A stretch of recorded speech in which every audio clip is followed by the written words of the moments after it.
Hello বন্ধুরা, কেমন আছো সবাই? ভালো আছে নিশ্চয়ই। তো এখানে দেখো ম্যাগি হচ্ছে। আমার মেয়ে স্কুল থেকে বাড়ি এলো একটু আগে, এসে শুরু করে দিয়েছে। পুরো রান্নাঘর পাতিয়ে ফেলেছে। মানে স্কুল থেকে এসেই ওর ম্যাগি খেতে হবে। আর তাতে কি কি দিচ্ছে দেখো, টমেটো, আলু, আর ওদিকে চিজ দেখো, চিজ ম্যাগিতে চিজও দিতে হবে। ভাবতে পারছো? এইসব প্রত্যেক দিন স্কুল থেকে বাড়ি আসবে শুরু হয়ে যাবে। আমি ভিজিয়ে রেখেছি সাবুদানা। আমি বললাম সাবুদানাটা খাবো বিকেলবেলা, আজকে আলু দিয়ে বানাবো ওটা, তো ওটা খাবো আজকে সবাই। না, ও এসে স্কুল থেকে এসে শুরু করে দিয়েছে ম্যাগি বানানো। ভাত বানাচ্ছি, চাওয়াল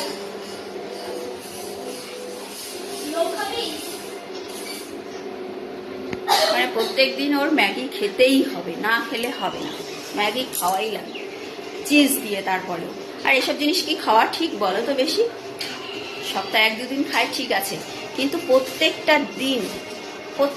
দিন খাবে। আমার ভালো লাগে না। আর কথা বললে একটু শোনে না। আজকালকার ছেলে মেয়েরা এরকম কার্টুন দেখছে, কার্টুন। তারপরে গাইস আমার মেয়ে তো ম্যাগি বানিয়ে নিয়ে চলে গেছে, আমি চলে এসেছি তারপরে সাবুদানা বানাতে। তো এখানে আলুটা ভাজা করে নিচ্ছি আমি। আর এখানে দেখো পেঁয়াজ কেটে রেখেছি, টমেটো, কাঁচা লঙ্কা আর বাদাম ভেজানো ছিল, আর সাবুদানাটাও ভেজানো ছিল। ওটা সকালবেলা আমি ভিজিয়ে রেখেছিলাম। তো আলুটা ভেজে নিচ্ছি। তো আলু ভাজা হয়ে গেছে।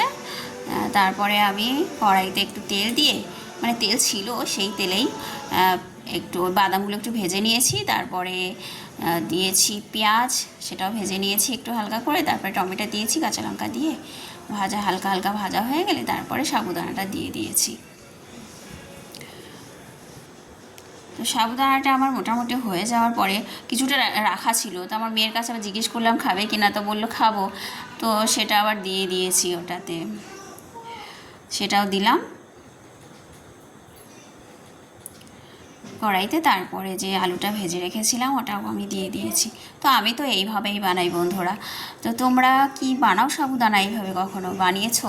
যদি বানাও তো বলো অবশ্যই। মানে আমি যেভাবে বানাচ্ছি এইভাবে বানাও কি অন্য কোনোভাবে বানাও, একটু জানিও।